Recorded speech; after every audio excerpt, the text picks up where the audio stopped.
Hi, this is my PlayStation 3. It's one of the original fat models that is not backwards compatible. It was given to me by a friend when he received two of them, both experiencing the yellow light of death. We used a hot air rework station and were able to reflow the CPU and GPU to get them to work again. His is still functioning like the day it was made. Mine has had nothing but issues. The disk drive didn't work originally, but we were able to get that working and pull disks back in and out. The big problem is it sounds like a hairdryer. I found it strange that it did sound so loud since we did repaste the CPU and GPU. All of the thermal pads were intact too, so it was strange to me that it was overheating. And at first I didn't think it was, I just thought something was broken and the fans were running full blast. But as I continued to run it, it did eventually overheat and start having worse issues and yellow light. What we're gonna have to do with this machine is de-lid it. Basically what we need to do is to separate the aluminum lids on the CPU and GPU from the actual die itself. The reason we have to de-lid the CPU and GPU is because there's thermal paste that sits on top of the die and allows it to transfer heat to the actual aluminum lid. That then uses more thermal paste to transfer heat to the actual cooler.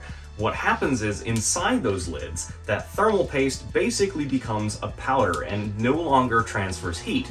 So what you have to do is remove the top of it and go and repaste the actual die, then put the lid back on, and then it should no longer have cooling issues. Hopefully, we'll see. Here we are out in my media area, I guess. Ignore that. I'll just plug it in here real quick to HDMI and to network so you can see exactly what's going on with it.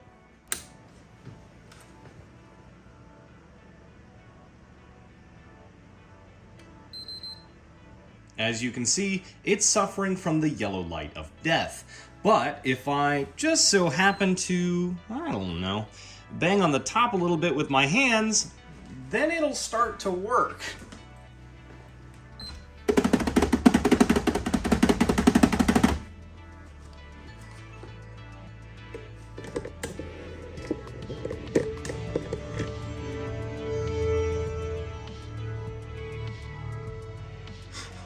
Strange. Hey look, I got a period correct TV too. Because I am poor. Let's use this PlayStation 3 here for a second. There we go. We're not even that far in, and already it sounds like a hairdryer. Let's see if we can even get a game in before it overheats.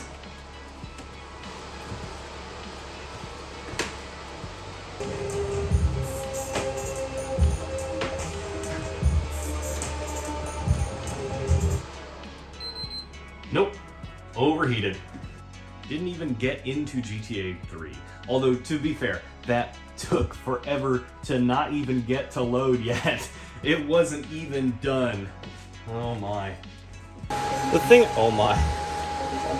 thing about this is the air that's coming out the backside isn't hot. It's barely even lukewarm. So that means that heat isn't being transferred from the actual GPU and CPU onto the heatsink.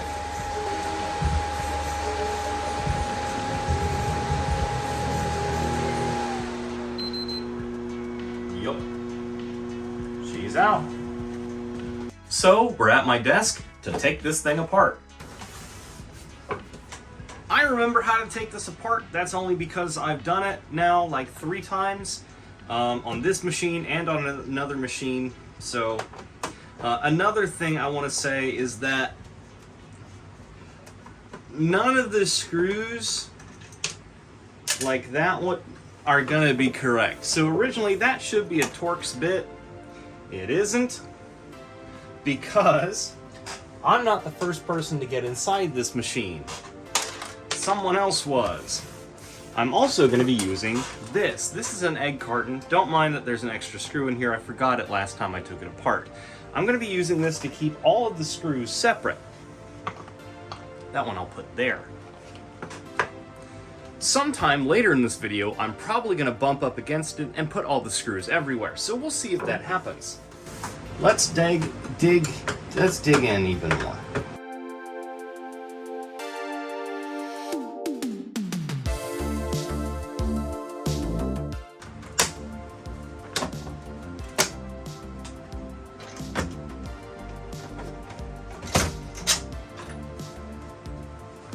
Here's the top cover. And if you look inside, there's a manufacturing date here. And this says it was manufactured in November of 2008. Neat. So, a pretty early one. The next thing you're going to want to do when you get in here is to remove the disk drive. This is held on by one cable here, and a ribbon cable back here. All you have to do is flip this little tab up, if you can get your nail underneath it. Or if you can't, use your little plastic pry tool. There it goes. And it's out. Then you can remove the power supply. Now this power supply can be lifted up off the board and unplugged. Oh, yep, there's one plug up on the front too, don't forget that. There it is. Be very careful with this guy. There's a lot of capacitors in here that can store high voltages, so don't touch anything. Or do, I'm not the boss of you. Now that we're here, we need to remove the Wi-Fi and Bluetooth antenna. One screw holds this on in the rear. I know every screw I'm taking out, I'm right in your way. Then, we have to remove this board. What it does, I have no idea. Ta-da! This might actually house all of the Wi-Fi and antenna stuff. Now that those pieces are out of the way, we need to take out the screws that hold the motherboard to the case. That's it. All the screws on the exterior of this machine are removed. Now we should be able to remove the board from the case. This can be a little tricky. It usually doesn't want to come out. I start back here. You can get that lifted, and then you just kind of have to come around and pull. Oh, and another helpful thing to do is to remove the hard drive, I guess. But I don't know, too late now. Ta-da! Oh, also, this is an SSD. I did put this in here. And man, does this speed things up. Holy crap. Now we can remove the rear I/O slot.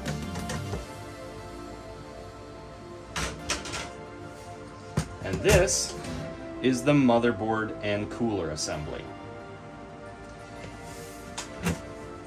This is the fan. Can you tell that they were a little worried about heating problems? It is massive. And to make that thing sound like a hairdryer, I can only imagine it is spinning pretty fast. Now it's time to separate the motherboard from this metal plate and from the cooler. So what we need to do is remove these. These are springs that hold the motherboard with the GPU and CPU tight against the cooler. They push. These will go in their own separate egg hole. Now this metal piece should just come right off. It may need a little bit of persuasion, but it should pop right up. Ta-da! Here we are. Here's the back side of the motherboard. The only thing holding this to the cooler now is thermal paste. So, your machine, if you've never done this before, might be quite hard to do. This one, however, has been apart a few times, but it's still going to take a little bit of a wedge to get underneath here and actually remove it from the cooler. Oh shit. Maybe don't go that hard. Make sure you plug the fan first. There it is.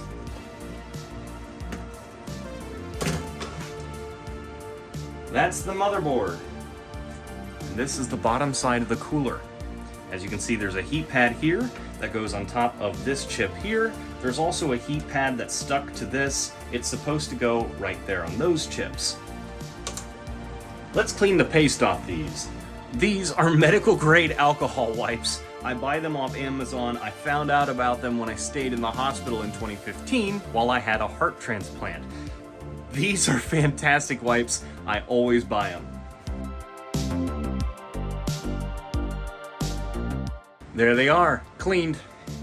We now need to separate these aluminum lids from their actual dies. I want to take a quick note here. I forgot to say it at the beginning, but don't do this. If your PS3 is still running fine, I do not recommend that you do this. Mine, however, is not functional the way it is, and either way, this machine would be junk if I broke it here or continued to use it the way it was. So this is my last option, and I'm going to be very careful while I do it. But if you don't know what you're doing and don't feel comfortable doing it, and your PlayStation 3 works fine anyway, just use it as it is. These two chips are held on by very, very strong glue and very old and very dry thermal paste. This one comes off a little bit easier than this one, which is why I'm going to start with this one first.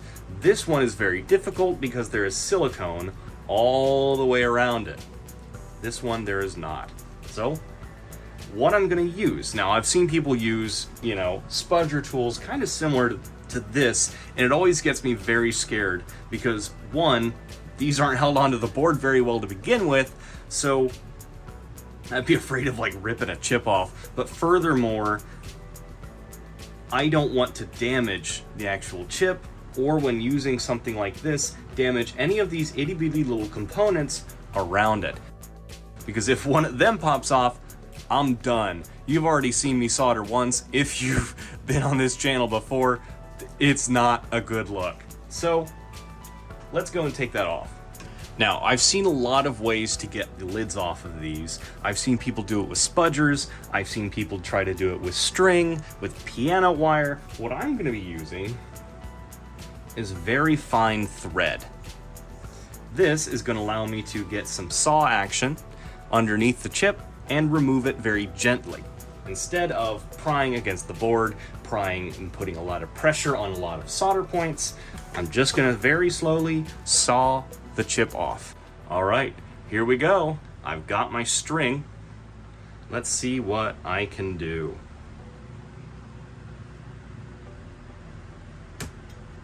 Oh.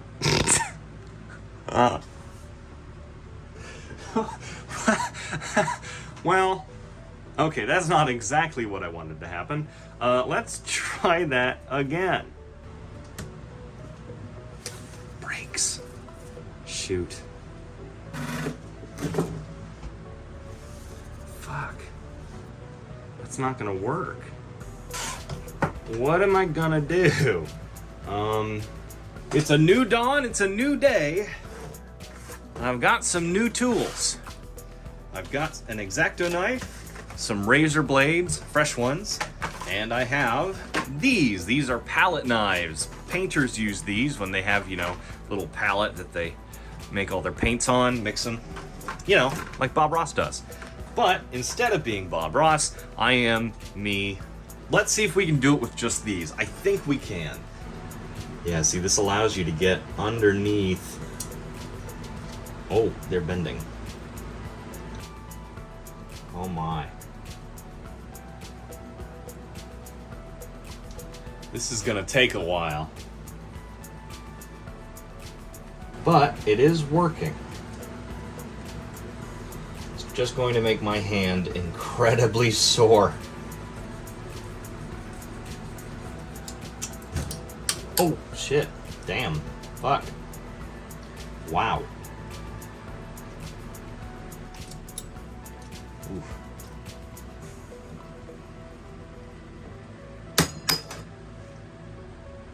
Or you can do that. Look at that. There's one successfully de-lidded. Look at it. And this is...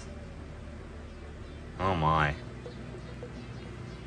There's no liquid properties to that. It is powder. That's one. That one's the easy one. Now it's the scary one. And I'm gonna try and pivot and work my way around the outside. What did I just knock off? I knocked off a component. No, what is that? It's a resistor of some kind. Yeah, it goes right there. I don't know if you can see that. Probably not. I bumped a tiny little resistor and it goes right there. Fuck. Let's keep that someplace safe. I'm gonna put it in one of these little cubbies there. And we'll keep moving. I'll attempt to solder that in. I don't know if it'll work or not. I'm just gonna try and place it on top, use my hot air gun. We'll see if that works. But let's keep moving. Ooh, more resistors there.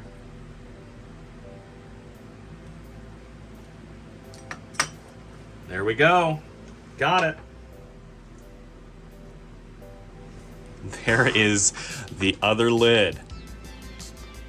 And once again, it's no good.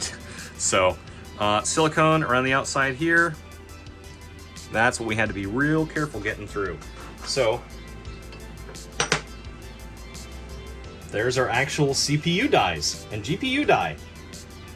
How cool is that? Just one minor casualty. Well, time to clean.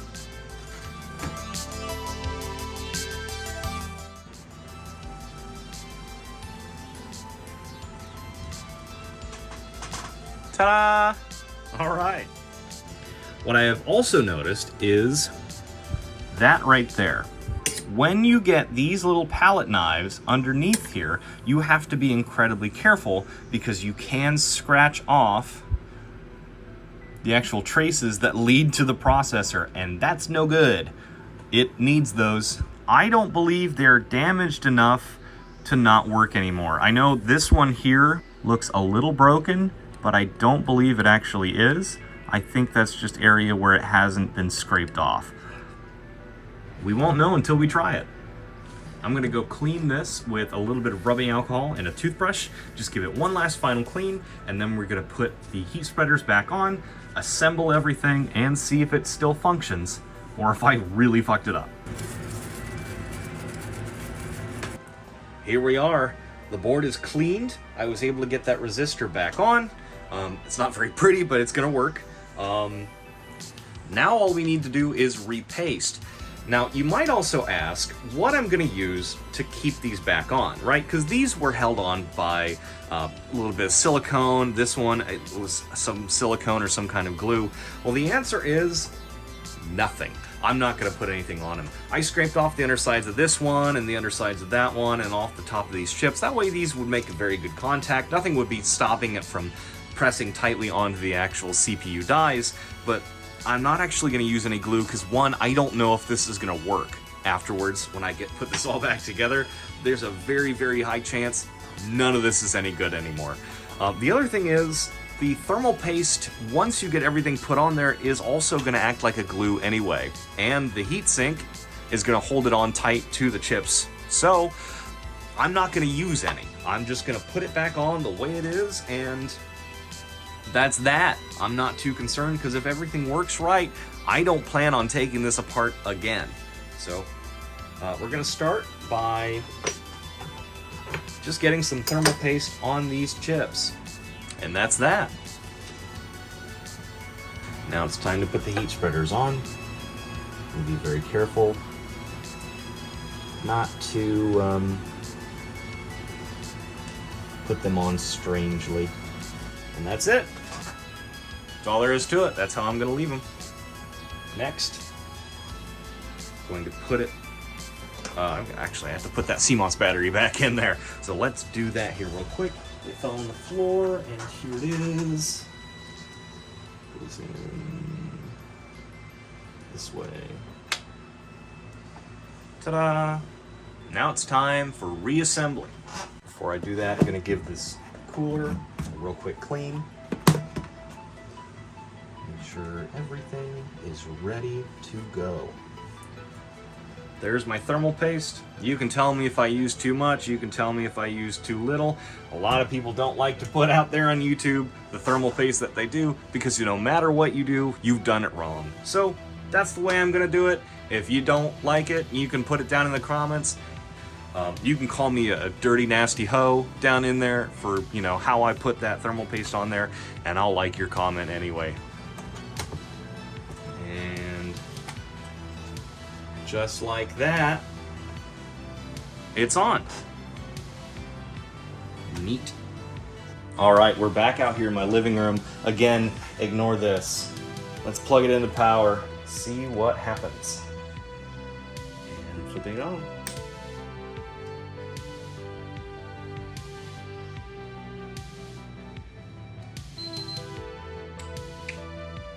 Yellow light.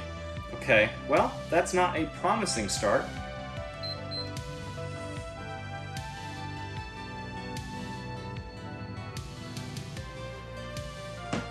Holy crap, look at that! It still works.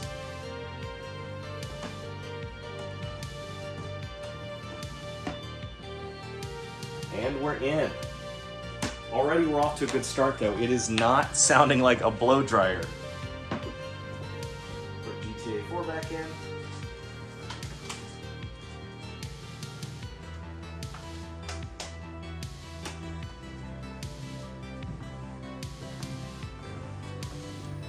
Good start. We're already in and it doesn't sound like a blow dryer. Let's see if we can actually load all the way into GTA 4 now. Okay. It's going. Yes, pass me that. Let's see how long it lasts. Wireless. With wireless, do the social vibe. Why don't you show me around the city? The fan is plugged in, the fan is working, there is warm air coming out, like warm air, but it doesn't sound like a hairdryer, and it's stable. I think that's a win. Not bad for my first try. And just like that, I now have a functional PlayStation 3. It's not perfect. It does yellow light a couple of times when you first turn it on, but once it does turn on, it runs great, it's stable, it doesn't overheat anymore, it doesn't sound like a blow dryer, so I'm gonna say that that was, for the most part, a success. We'll just have to see how long it does last. Hopefully, I'll never have to open it up again, but that was a successful repair on my end, as far as I'm concerned. So, I just want to say, again, don't do this. And if you are going to do it, make sure it's on a PlayStation system that you don't care about and does not work either way. So you just have to be prepared that it may never run again and you may permanently damage it. I was pretty much expecting this not to function anymore when I opened it up and found that I had scratched some of the traces on the actual CPU and had knocked off a resistor on the board. But it still works, and it works fine, and I had it on for about 2 hours. It was completely stable, so cool. I'm gonna call this one successfully repaired. Grand GTA. Hey! No! Quick note from Editing A-aron here. It's been about a month and a half since I recorded that entire video, and I just wanted to give you a little update. This thing is still having troubles. It worked great for about a week, and then it started yellow lighting again, and then it would yellow light maybe 3 or 4 times before it would actually like turn on. And so I thought to myself, well, it can't yellow light if I never shut it off. So I didn't, and for 2 weeks it stayed on straight the entire time, just 2 weeks straight, and it never shut off, and it worked great the entire time I was playing GTA 4. Actually got kind of invested in it, and then it finally, when I was playing it, it just beefed it, keeled over, died, yellow lighted, and ever since it's just been doing this. So I've had this thing open, hot air reworked it like 4 times now, and it's just not worth it anymore. It would actually have to be, the chips would have to be removed and resoldered, just the whole thing redone, and it's not worth it. You can pick these things up for cheap right now on Craigslist, eBay, Facebook Marketplace, so especially a non-backwards compatible model. And I mean, that's what I would need. I already have a 1, 2, 3, and 4, and hopefully a 5 sometime in the near future. It's just, you know, not something I've needed to get, but it's on the list, you know. But it's unfortunate, because I did have the whole collection, but oh well. Maybe sometime in the future I'll get another PS3, but as of right now, probably not, unless one came up real local for pretty cheap. So, yeah, I guess that's it. Kind of a not great ending. It's unsatisfactory because it's not fixed, but oh well. So, thank you very much for watching. Goodbye.